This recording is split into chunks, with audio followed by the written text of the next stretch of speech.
Hi! Kamusta po uli kayo? Muli po, welcome sa ating wellness show, ang ating pong Good Life Health Forum.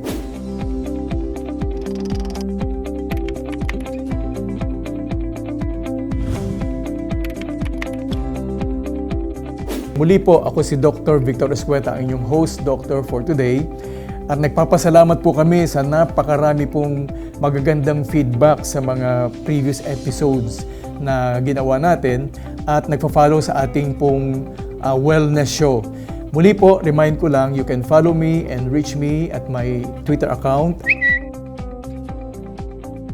Pag-uusapan natin ngayon yung pagiging vain or validoso ng ating mga kababayan. Para nga sa karamihang Pinoy, ika nga, kailangan kapag tayo po ay humaharap sa ating mga kaibigan, sa ating mga prospects, sa negosyo o anumang bagay, kailangan o nararapat na tayo ay presentable. Kaya bukod sa magandang pananamit or magandang gamit, kailangan maganda rin po yung ating kutis at ang ating pangangatawan. Kaya po ngayon, mula pa noong mga nakakaraang taon, usong-uso at naglabasan yung tinatawag nating glutathione. So ano ba itong glutathione? Ang glutathione ay isang antioxidant. Ito po lahat ng cells gumagawa ng glutathione. Ito po ay ibinigay sa atin ng Panginoon para po labanan yung mga toxins, yung po mga masasamang bagay, mga free radicals na pumapasok po sa ating katawan mula po sa ating mga kinakain, sa ating mga iniinom o ginagamit sa katawan. Para po siya hindi makapinsala sa ating kalusugan. Kaya ng overtime, na-overwhelm, natatalo po ng mga toxins na pumapasok sa katawan, yung ating atay na major organ for detoxification para po malabanan itong mga toxins na ito.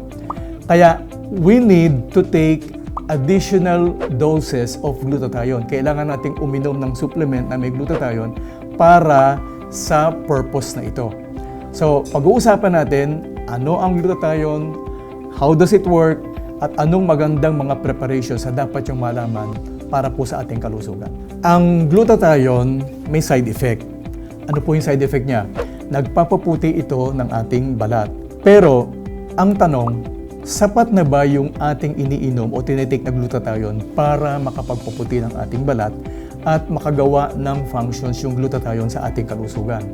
So, yan po yung ating ipaliliwanag maya-maya, yung mga quality ng glutathione na dapat nyong i-take. Dahil ang dami-dami pong mga preparations sa glutathione pero hindi naman effective kasi nga po mali ang dosage at saka po mali yung mga ingredients na dapat kasama ng glutathione. At dapat nyo ring malaman ano yung mga bagay na nagde-deplete ng glutathione sa ating katawan. Kaya po makikita nyo parang walang epekto sa inyo yung iniinumin yung glutathione. Gusto kong ipaliwanag sa inyo ng simple at mabilis kung paano nagpapaputi ang glutathione ng ating balat. Diyan kasi siya nakilala Hindi lang po dito sa Pilipinas, kundi pati na rin sa iba't ibang bansa.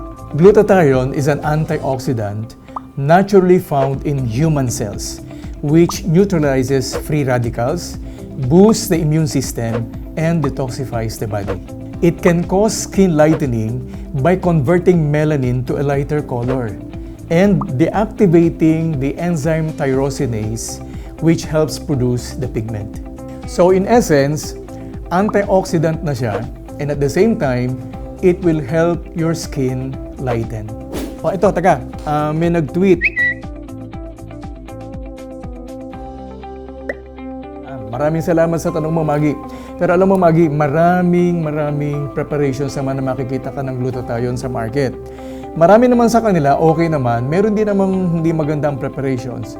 Pero, yun ang ating pag-uusapan. Ano ba yung mga dapat ninyong malaman para masabi nyo na good quality or best quality yung glutathione na bibilhin ninyo or gagamitin ninyo sa katawan. Kaya kung kayo lang din ay gagastos, hanapin ninyo yung may mga pinakamagandang quality ng mga ingredients at yung may plus factor. Para sa akin, ang may pinakamagandang quality or brand name ng glutathione at malimit kong inirereseta sa mga pasyente, sa mga taong gustong pumuti, hanapin nyo yung Glutafit.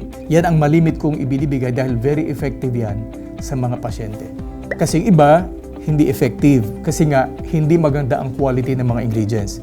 Ang Glutafit ay mayroong power combination ng ingredients. Number 1, meron siyang L-glutathione, meron siyang chitosan, meron siyang hydroxyproline or collagen, at meron siyang vitamin C.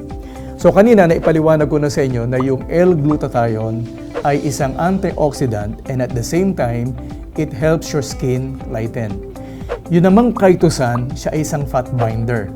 Ibig sabihin, yung mga fats and lipids na nasa inyong pagkain, hindi na yan makukuha ng inyong katawan. If-flush out na lang yan ng chitosan palabas ang inyong katawan. Yun namang hydroxyproline or yung collagen, yan ay nagbibigay ng youthful glow sa ating balat. And of course, yung vitamin C, siya ay isa ring antioxidant at nagpapalakas pa rin ang ating immune system. Okay, yan yung hinahanap ko ng mga class factor sa isang glutathione preparations. Puputi ka na, gaganda pa yung complexion mo, and at the same time, sexy ka pa.